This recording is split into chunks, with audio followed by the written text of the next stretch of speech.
a week, 10 days. Okay. You know, it just depends.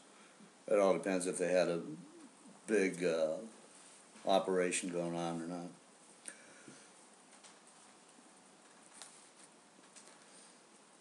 So, the other thing you did was pull guard duty. Mm-hmm. And me and Michael McCrae, carpenter from Boston. Okay. Okay. We're out in guard duty in this bunker. And you've got barbed wire, and you've got claymore mines set up. And you've got trip flares and everything else set out to go off. And you got cans tied to it, so any noise or, you know, anything You'd hear. you'd hear. Well, it's really boring on guard duty, especially if it's raining and you can't see anything because it's the monsoons.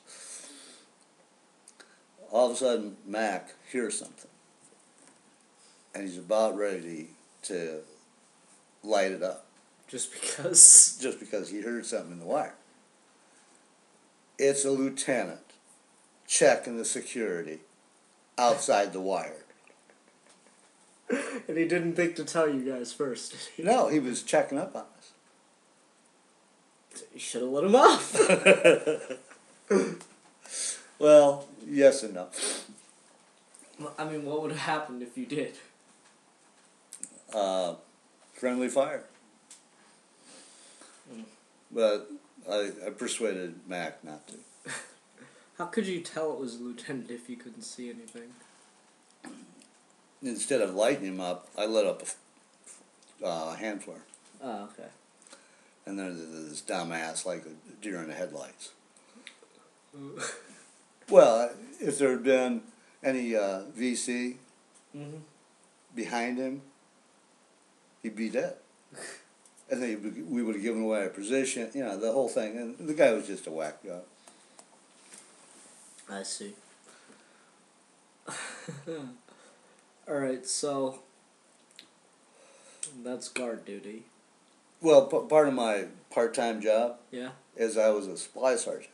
Uh-huh. And part of my job as supply sergeant is I had to take a Jeep into the village to get laundry because everybody had their little laundry bag and no one wanted to do their own laundry, so you take it in to do it and bring it back. So that led me into an open-air market in Benoit. An open-air market? Yeah, it's like a farmer's market. Uh-huh. Only, you just haven't lived, so you've seen a puppy dressed out.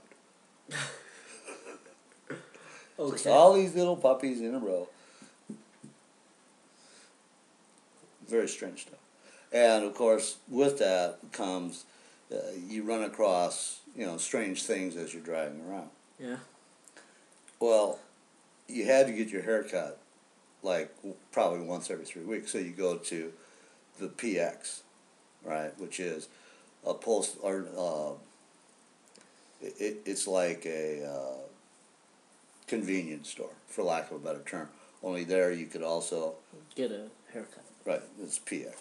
That's where you would take your rations of cigarettes and rations of beer, you know, and trade them in, and you pay for it and stuff like that. And that led me to my enterprise Your enterprise? of exchanging my rations that I would turn in to 24 karat gold. Okay. And that also led me to one day, it's the morning and I'm driving into Benoit, and I noticed that they have the road shut down.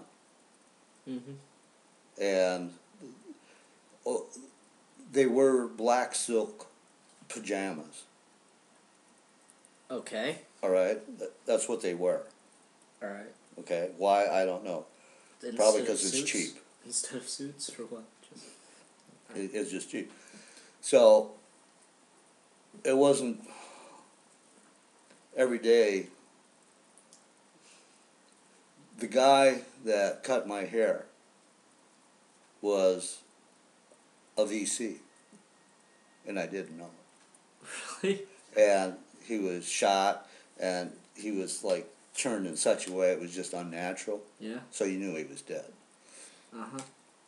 So that was the strangest thing to get your mind around. You looked at him and it's like, that's the guy that cuts my hair? Yeah.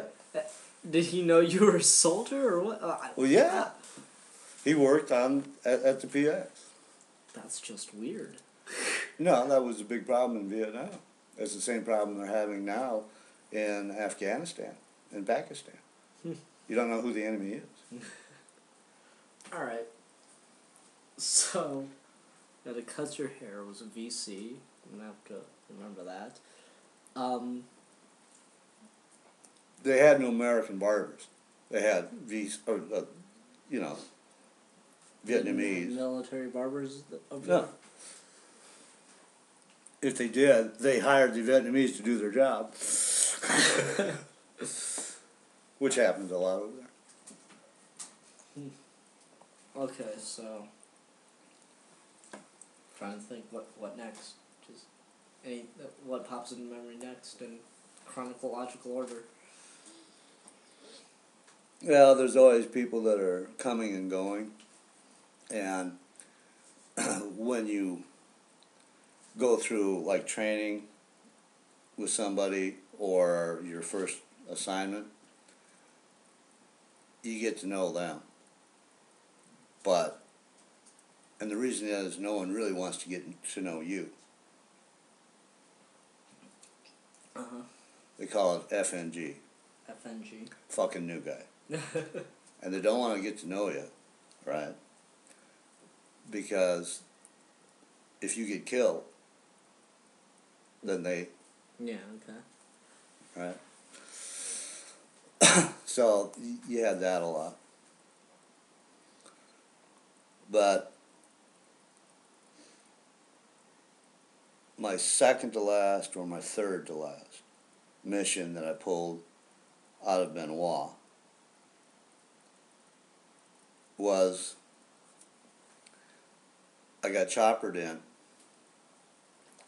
and there's this brand new, and I got to explain, this brand new lieutenant, fresh out of West Point, okay, that's standing in the middle of a field with a steel pot, right? Uh-huh. And he's got his, what do you call it?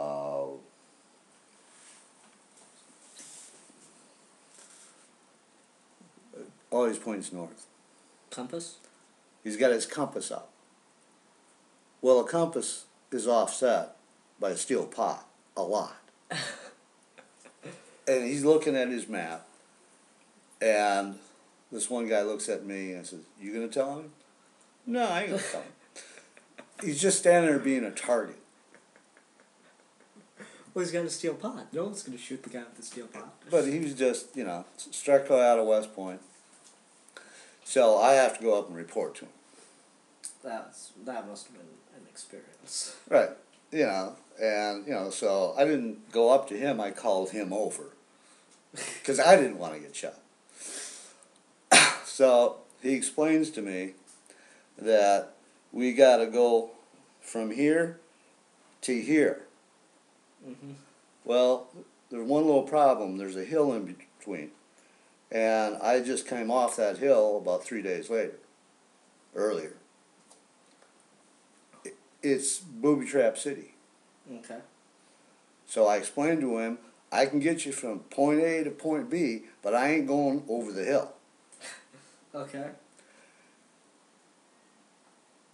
I tried to explain to him what I'm going to do is I'm going to go around the hill. And he wasn't having any of it. He's just standing there with his compass and his map and steel pot going, no, no.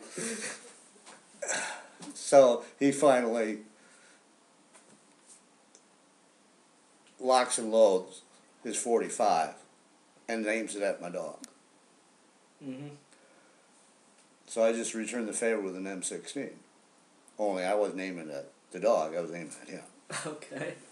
I said, go ahead.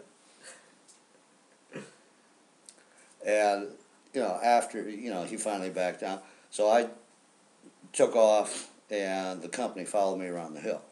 Mm-hmm. That's how I got busted from an E5 to an E1. But You got everyone around the hill. no one ever got hurt or wounded on any mission I pulled. That's good. Alright, we're actually getting pretty far into it now, so it's just a couple things that you told me about I want to get on the record here. You can edit out the boring stuff. No, all of this is really interesting. There's just the ones that I love, the ones that you've told me before, that I want to get on the record. So the 173rd Airborne Brigade has to stand down. In other words, that unit is leaving Vietnam and going back to the States. Mm-hmm. Well, being the supply sergeant, Yeah. before they stand down, they have an inspector general. Inspect. Imagine that. Mm-hmm. Well, there's all kinds of stuff that's not accounted for. And I don't mean missing, I mean we got a lot more stuff than we should have. How'd you do that? I inherited most of it. There was an extra truck. Okay. An extra, 50 caliber machine gun. A bunch of ammo. A bunch of tear gas. I mean, just crazy stuff. So we figure, let's bury it. How do you bury a truck? You get a Caterpillar. You gotta dig a big ass trench. You drive it in. You throw the stuff in.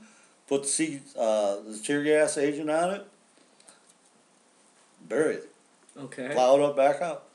Over and you're done. So that was my last calling before I got transferred to the AmeriCal, and No one ever discovered the buried stuff? I didn't care after I was left. Okay. I'm sure some Vietnamese saw us do it and digged everything back up. Fine. So I got transferred to Da Nang with AmeriCal. Our nickname for AmeriCal was Metric Cal. Metric cow? Yeah, Medi-Cal. Oh, okay. And that was the infamous Lieutenant Calley and May Lai happened in that area. Okay. So I got transferred in there, and because of the last mission I pulled in Benoit, I got my stripes back, and then got transferred up.